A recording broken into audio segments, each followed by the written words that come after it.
So the first thing we did was put up the group assignments again, and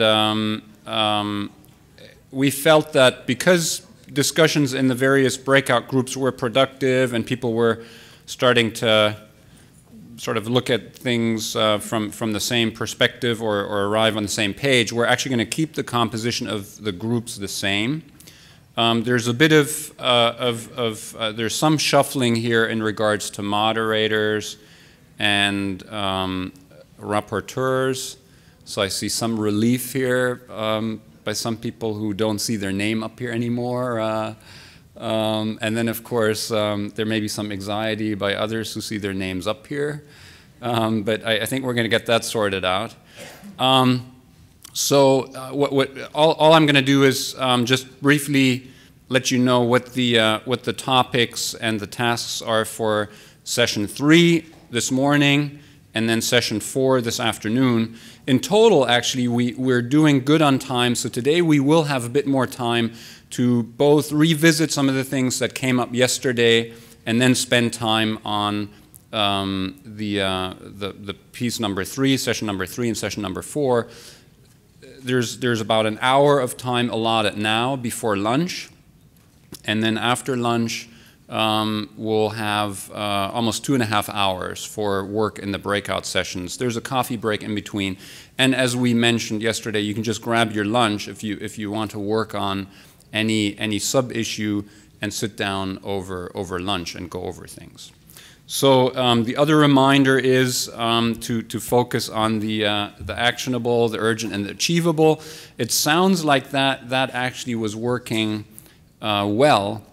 But one thing I noticed talking to a number of people and also reflecting a bit more about what we heard on the panel here today is that, I mean, please keep in mind that within these working groups, you have a diversity of people present. I mean, the composition of the breakout groups was done such that you have the 5 different sort of sectors, if you will, that are represented here at the meeting, brought together. And as a result, at times, I noticed this too, was a bit of a tendency in our group as well, that people sort of drop down into scientific jargon, talk about the innards of a specific model, throw around acronyms that aren't familiar to a lot of people, and that really is not what this meeting is about. And you can say, well, you can explain things, that's good, but in particular for this afternoon, for the next session, session 3,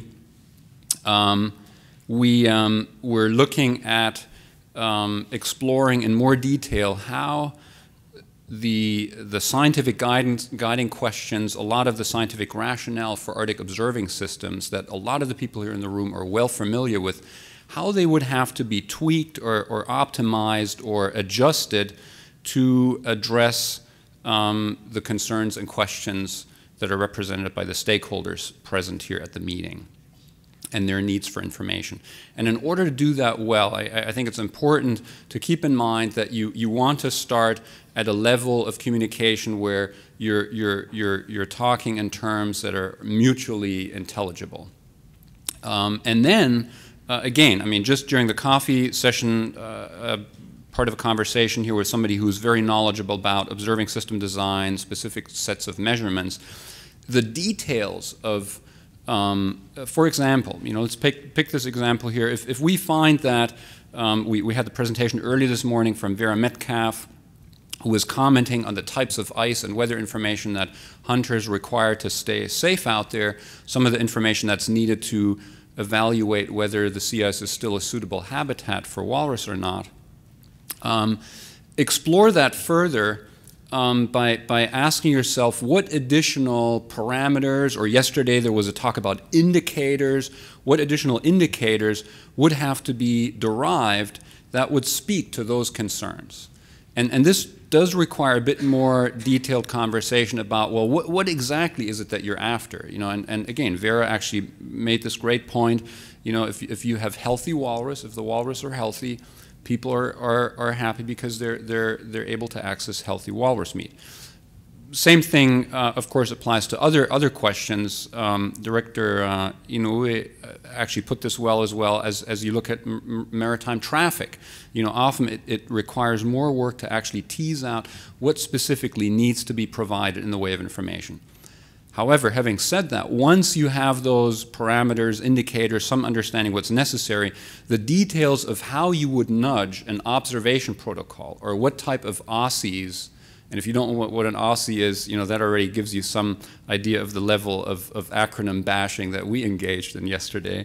So what level of, or what types of OSCEs are needed to determine specifically how and where some of these geophysical variables or target quantities have to be measured at. That can be done among 2 or 3 people who sit down over lunch or meet over a beer. They have a great bar here, you know, with good food. So this evening you can do the details of that, and then come back tomorrow in session 5 and report back to the broader group at a level that is understood. Andre.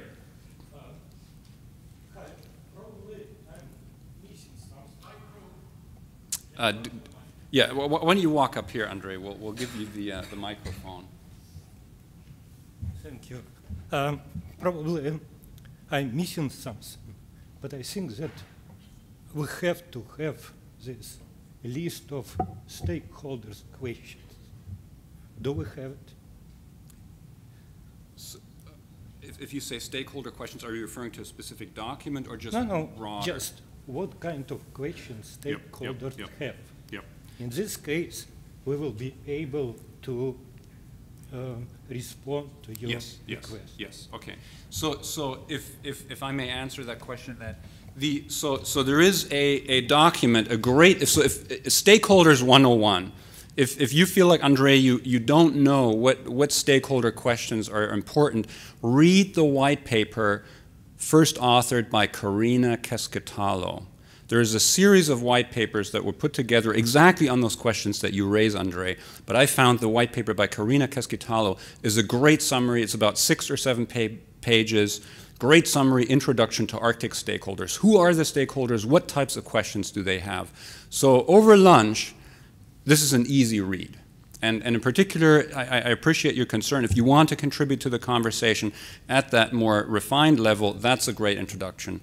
In general, though, and again, that's the purpose of having these broader, sort of broader composition to the groups here. You will have people in your breakout group, I'm sure, who can also address key questions asked by stakeholders. And that already came up this morning as well in some of the presentations.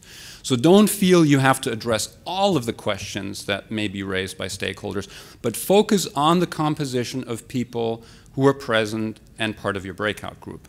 So again, example, the group that I'm part of, we have somebody from COERIC, a similar or same organization that Vera is working for, of course with concerns about wildlife in the ocean, weather, and so forth. So we actually took a closer look at that in our conversations yesterday. So again, the question for session 3 then is, what needs to be optimized or added to existing networks to address stakeholder questions and needs for information? And then the other question is, what are the desirable outcomes from an Arctic observing system? And again, that's something that was already well illustrated in the 2 presentations this morning by Director Inoue and Vera Metcalf.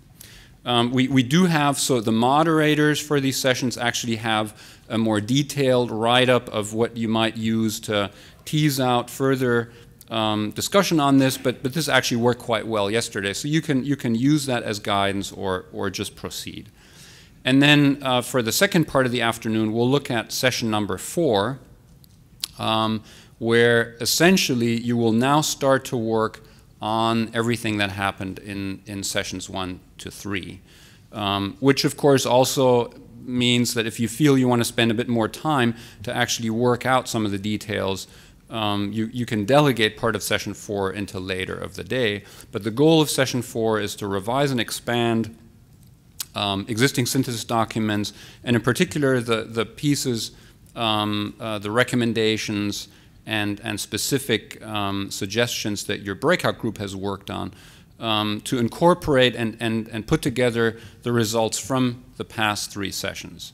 And again, keeping in mind that ultimately the goal tomorrow is going to be that we craft very specific recommendations that this group as a whole can review, revise, sign off on, and then submit to various, of course, the key milestone for us, or the key point in time that we're looking for is the Arctic Observing Summit next year. But of course, we have other targets or other people or organizations that we're addressing. So in particular, later today, start working on drafting this in a form that it can be reviewed jointly tomorrow, both in your work session, session 5 tomorrow, as well as the plenary tomorrow after lunch. So that may require a bit more writing work this evening, or maybe early tomorrow morning. Any other questions on this? So I see a lot of people are already looking down, busily writing, so that's a good sign. So just to